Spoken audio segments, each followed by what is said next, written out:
They should know. No, then I bow down and we go back to the earlier policy. No, that's the only answer. No, it's not like that. That's why we said we are not for a moment saying that, look, there are 3 or 4 considerations which are very important. One, the need to reduce the cash element in the electoral process. Very important. Reduced, right? Second, the need to encourage the use of authorized banking channels for that purpose, which is the only way you can reduce the cash element. That's the second consideration. Third, there is a countervailing consideration. Third is incentivizing the use of the banking channels, which is confidentiality according to us. And therefore, according to incentivizing the use of the authorized banking channels should therefore result in greater confidentiality. But there is a fourth consideration, which is the need for transparency. And a fifth consideration, which is that this should not become a legitimization of kickbacks and quid pro quo between the power centers, whether in the states or in the center, and people who are really, in that sense, they are benefactors of that power. They are supplicants. I bow down. Yes, I bow down. So all these. So when the balance is drawn between these, of course, the balance has to be drawn by the legislature and by the executive, not by us. We are quite conscious of that. But it's not therefore that you have an either or. Either you have this or you go back to an entire cash system. You can design another system which does not have the flaws of this system, which really they put a premium on put a premium on opacity. You can still devise a system which balances out in a proportional way. That's the point. I'll just how it is to be done is for you to decide. We will not step into that arena. That's no part of our function.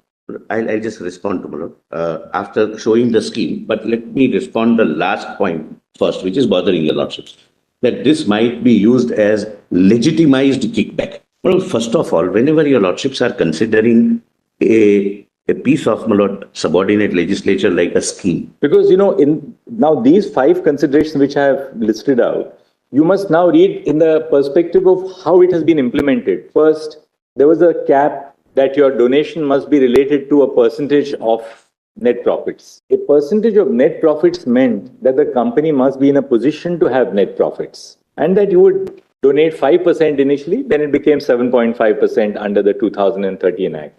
Now what have we done?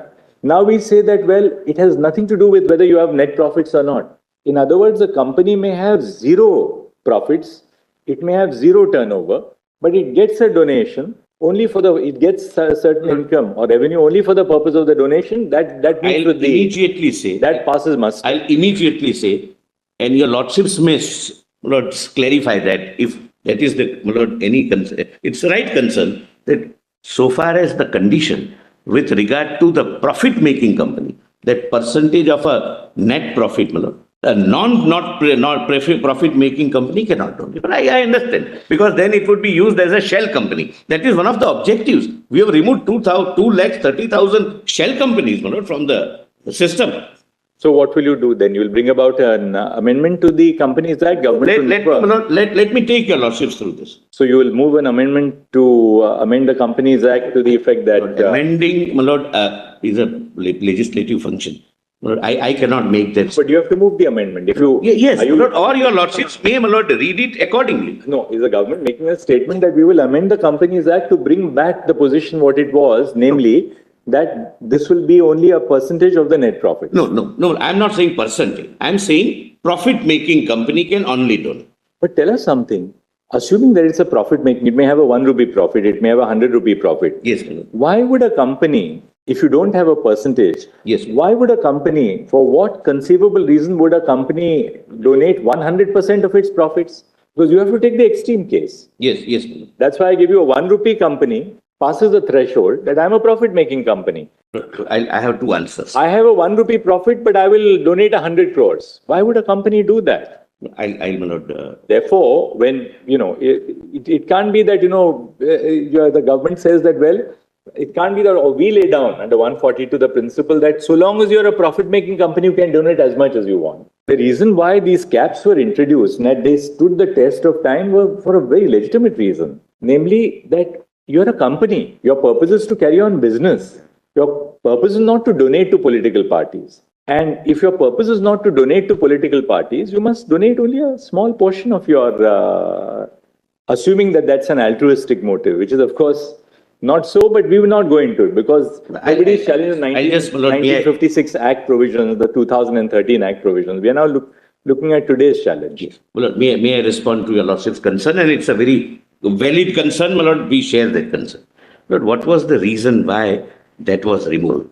The experience had shown that in a given sector, my Lord, for example, where the business environment should be business friendly, my Lord, in terms of the administrative or political setup, some companies wanted to donate, say, 10% or 15%. Okay?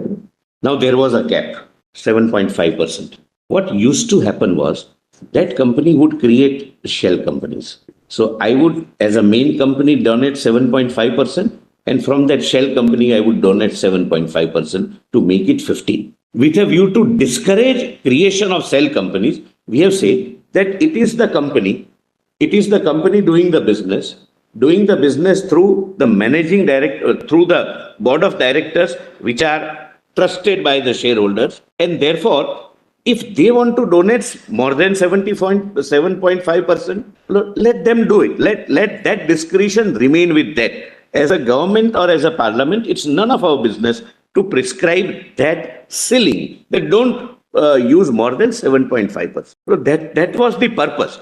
The purpose was to disincentivize creation of shell companies to do what they wanted to do. But now you do it. But that you number two. You can disincentivize Number two. that Allow me to say by having narrowly tailored provisions. For instance, that you must carry on business for a certain stipulated period. You must have a certain asset base. You must have a certain turnover. These are all, usually accepted yardsticks under the Income Tax Act to prevent a shell company from carrying on activity. That you must have a certain degree of business turnover, capital, assets before you can donate. That makes sure that you don't have a shell company. You can put all these things in place. There's no difficulty. That will obviate your concern of shell companies. I bowed. Another thing which weighed with the government, and I'm just trying to satisfy your Lordship's conscience about the positive approach with which, my Lord, we approach this problem. Mr. Solicitor, we don't have to go into the motives of the government at all. No, I'm giving the reason. I mean, the Constitutional Court is no part of our function to deal with motives. I mean, no, certainly. Your Lordships may even deal with this is the rough and tumble of democracy in the country. Entirely respect. That's why we have this freedom of speech that all of us have in the court, outside the court. So we respect that process. Which many the point is, but the point really is this. The point really is not that. We don't want to go back now to a cash-only system. No, that's not the purpose of the court. All that we are saying is that do it in a proportional, tailor-made manner which takes care of the serious deficiencies of this. Now, my Lord, another factor which weighed with the government while coming out this no cap policy was that if some party wants to donate more than 7.5% and they do not wish to have a shell company also, what would be I'm posing a question to myself, what the company will do. They will not donate.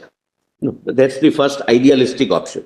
But that was not, that didn't used to happen. What they used to do was, the balance, they want to donate 10%. The balance 3.5% would come in cash. Now at least, if they donate 10%, the clean money comes in the system. Which is not to say that the unclean money is not coming into the system. See, we are in fact going into there are two conflicting rights in a way coming from.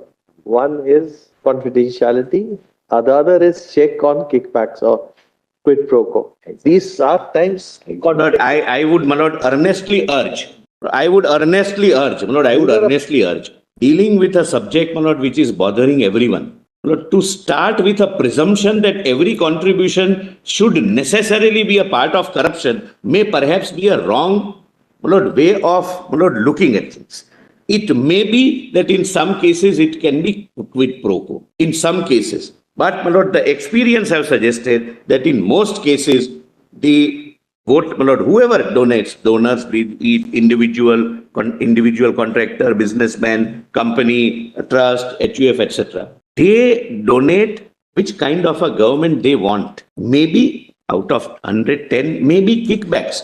I'll address that kickback part also. Would that be valid if a company were to donate even 100% of its revenue? Is that guided by altruistic motives? We quite see everybody doesn't donate, with as a kickback. Not at all. Therefore, my lord, kindly, my lord, And do we not also see have this. companies. We also have companies. All companies cannot be tarred with the same brush in India. You have corporate sector which has contributed to the productive assets of the nation. But We're look, not. they have We're not at all saying that our contributed corporate to the sector is therefore development of the You nation. shouldn't make that assumption. Well, only a minute, Mr. Sibal. There was something personal, not.